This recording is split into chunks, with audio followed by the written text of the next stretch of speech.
এখন যত সময় অতিবাহিত হচ্ছে ততই কিন্তু সাইক্লোন ঘূর্ণিঝড় মেয়ার বিধ্বংসী থেকে অতি বিধ্বংসী হয়ে পড়ছে। কাছাকাছি সময়ের কাটার পরিবর্তনের সঙ্গে সঙ্গে ঘূর্ণিঝড় মেয়ার ক্রমাগতভাবে আমাদের পশ্চিমবঙ্গের উপকূল অঞ্চলগুলিতে ঘন্টায় কাছাকাছি 100 থেকে 200 কিলোমিটার বেগ নিয়ে আছড়ে পড়ার মতন পরিস্থিতি অলরেডি আইকনিক মডেলের মাধ্যমে আমরা সকলেই লক্ষ্য করতে পারছি। এই সাইক্লোনটি ঘটতে চলেছে 25 তারিখ নাগাদ। এছাড়া উইন্ডির মডেলকে বাদ দিয়ে এই অবস্থায় যদি আমরা পশ্চিমবঙ্গের আবহাওয়ার পরিস্থিতি দৃষ্টিপাত করি তবে লক্ষ্য করেছে ক্রমাগতভাবে পশ্চিমবঙ্গের অনেক জেলাতে কিন্তু বিধ্বংসী থেকে অতি বিধ্বংসী আকারে আকাশ কিন্তু সম্পূর্ণভাবে মেঘে মুক্ত যুক্ত হয়ে পড়েছে, আর যার জন্য এই ধরনের বৃষ্টিপাত অনেক জেলাগুলিতেও লক্ষ্য করা যাচ্ছে। তবে আজকের ভিডিওর মাধ্যমে আমরা সকলেই লক্ষ্য করতে চলেছি কী ধরনের সাইক্লোনিক বিভিন্ন মডেলগুলিতে লক্ষ্য করা হচ্ছে এবং আজকের ডেট হিসেবে পশ্চিমবঙ্গের আলুর দাম কী ধরনের পরিস্থিতি চাষি ভাইদের বন্ডের দাম হিসেবেই লক্ষ্য করা হচ্ছে। বিস্তারিত আলোচনা অবশ্যই এই ভিডিওর মাধ্যমে আমরা সকলেই জানতে চলেছি। সঙ্গে থাকুন আবহাওয়ার পরিস্থিতিকে জানার জন্য। এবার সময়ের কাটার পরিবর্তনের সঙ্গে সঙ্গে ঝাপটে পড়তে চলেছে ঘূর্ণিঝড় মেয়ার। যত সময় অতিবাহিত হচ্ছে ততই কিন্তু আস্তে আস্তে ঘূর্ণিঝড় মেয়ার আমাদের পশ্চিমবঙ্গের বঙ্গোপসাগরে কিন্তু আসতে দেখা যাচ্ছে, আর এর অভিমুখ কাছাকাছি আস্তে আস্তে কিন্তু 24 তারিখ নাগাদ সময়ে মায়ানমারের উপকূল অঞ্চল দিয়ে বাংলাদেশের উপকূল অঞ্চল ধরে ঠিক পশ্চিমবঙ্গের দিকেই কিন্তু এগিয়ে যেতে লক্ষ্য করা যাচ্ছে। সম্পূর্ণ আইকনিক মডেলে এই পরিস্থিতি কিন্তু এই ধরনের পরিস্থিতি বহন করতে দেখা যাচ্ছে। ঘন্টায় কাছাকাছি 177 কিলোমিটার বেগে পশ্চিমবঙ্গের 25 তারিখে কিন্তু আছড়ে পড়ার মতন পরিস্থিতি সৃষ্টি হচ্ছে।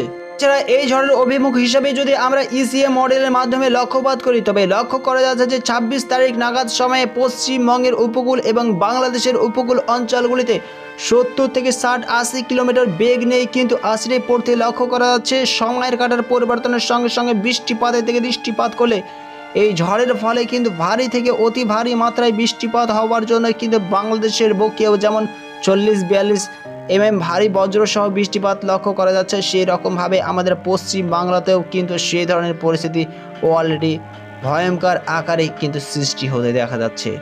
অবশ্যই সময়ের পরিবর্তনের সঙ্গে সঙ্গে আবহাওয়া যেমন পরিবর্তন হয়ে থাকে সেই রকমভাবে অবশ্যই এই ঝড়ের অভিমুখ পরিবর্তন হলেও হতে পারে, কিন্তু এর ফলে কিন্তু ভারী থেকে অতি ভারী বৃষ্টি বজ্রসহ বৃষ্টিপাত বিভিন্ন ধরনের বিধ্বংসী বিপজ্জনকমূলক পরিস্থিতির সৃষ্টি হওয়ার মতন পরিস্থিতি কিন্তু অলরেডি সৃষ্টি হচ্ছে, আর এই ধরনের পরিস্থিতি কিন্তু আমরা বিভিন্ন মডেলগুলিতে সকলেই আমরা লক্ষ্য করতেও পারছি। এবার যদি আমরা পশ্চিমবঙ্গের আলুর দামের দিকে দৃষ্টিপাত করি তবে লক্ষ্য করা যাচ্ছে যে সময়ের কাটার পরিবর্তনের সঙ্গে সঙ্গে কিন্তু সুরেখানা ইউনিটে 50 কেজি চাষি ভাইদের ফ্রি আলুর বনের দাম বস্তাপ্রতি 5 থেকে 10 টাকা চেটে উঠছে, যেখানে আলুর বনের দাম 750 থেকে 780 টাকা চলছে। হাওড়া জেলার উদয়নারপুর ইউনিটে 50 কেজি জ্যোতি আলুর বনের দাম চাষি ভাইদের জন্য 810 থেকে 820 টাকা শোনাচ্ছে। এই অবস্থায় যে সাইক্লোনটি লক্ষ্য করতে পারছি, যে ঝড়টি লক্ষ্য করতে পারছি, এই ঝড়টি কিন্তু অন্য মডেলের মাধ্যমে অবশ্যই 25 তারিখ নাগাদ সময়ে মায়ানমারের এই সমস্ত উপকূল অঞ্চলগুলিতে ঝাপটে পড়বে অন্য একটি মডেলের ফিগারে কিন্তু দেখাচ্ছে।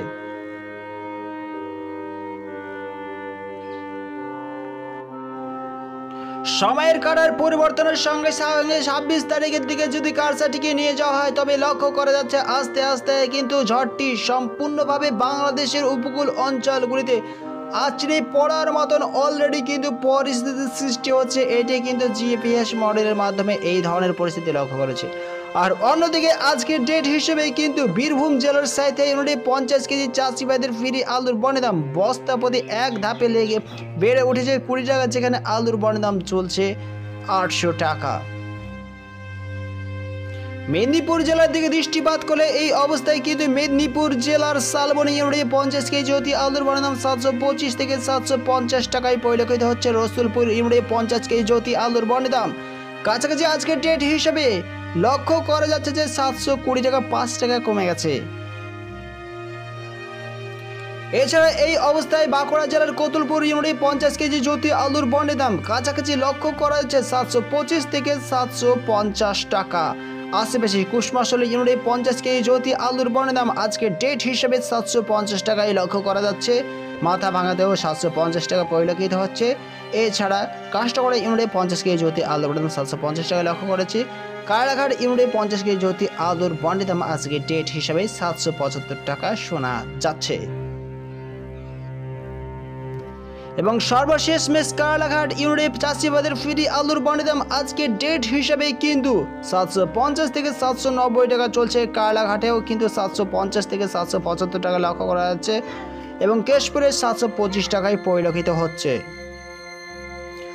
জিপিএস মডেলের মাধ্যমে অবশ্যই আমরা সকলে লক্ষ্য করতে পারছি যে বাংলাদেশের এই বালেশ্বরে কিন্তু প্রচুর পরিমাণে ভারী থেকে অতি ভারী মাত্রায় বৃষ্টিপাত হওয়ার জন্যই কিন্তু অলরেডি জিপিএস মডেলে লক্ষ্য করা যাচ্ছে। আর আমাদের উপকূল অঞ্চলগুলিতে 8 mm 7 mm এই ধরনের বৃষ্টিপাত হতে দেখা গেলে হলদিবাড়িতেও কিন্তু 10 mm বৃষ্টিপাত হওয়ার জন্য পরিস্থিতি সৃষ্টি হবে। কিন্তু অন্য সকল মডেলগুলির তুলনায় এই মডেলটিতে সম্পূর্ণভাবে আলাদা লক্ষ্য করা যাচ্ছে। কিন্তু আইকনিক মডেলে সম্পূর্ণভাবে 25 তারিখে কিন্তু এই ধরনের পরিস্থিতি অলরেডি সৃষ্টি হতে দেখা যাচ্ছে।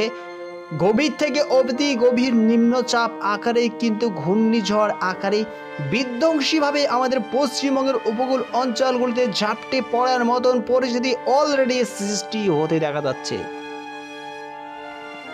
তাই সর্বশেষ মেশ বলা যায় চাষিবাদের ফ্রি আলুর বন্ডের দামের দিকে দৃষ্টিপাত করলে এই অবস্থায় কিন্তু উত্তরবঙ্গে কিন্তু ফ্রি আলুর বন্ডের দাম কাছাকাছি 800 থেকে 900 টাকা ফালা কাটাতে লক্ষ্য করা যাচ্ছে। দক্ষিণবঙ্গের বিভিন্ন অঞ্চলগুলিতে যদিও আলুর বন্ডের দাম সেই ধরনের পরিস্থিতিতেই রয়েছে, সম্পূর্ণভাবে চেড়ে ওঠেনি, কমেও নেই, সম্পূর্ণ স্থির রয়েছে। আর উত্তরবঙ্গের আলুর বন্ডের দাম 900 টাকা হাই রেট হিসেবে চাষি ভাইদের আলুর বন্ডের দাম লক্ষ্য করা যাচ্ছে। আর ঝড়ের অবস্থা কিন্তু এই ধরনের পরিস্থিতির মধ্যে রয়েছে, বিধ্বংসী আকারে ঝরে পড়ার মতন পরিস্থিতি কিন্তু পশ্চিমবঙ্গের এক বা একাধিক জেলাগুলিতে পরিস্থিতির সৃষ্টি হচ্ছে। যদি কারসারটিকে আমরা নিয়ে ওপরের দিকে লক্ষ্যপাত করি তবে লক্ষ্য করা যায় বিভিন্ন স্থানগুলিতে কিন্তু অলরেডি গুমসানি গরম এছাড়া নির্ঝুম পরিবেশ অলরেডি কিন্তু সৃষ্টি হতে দেখা যাচ্ছে।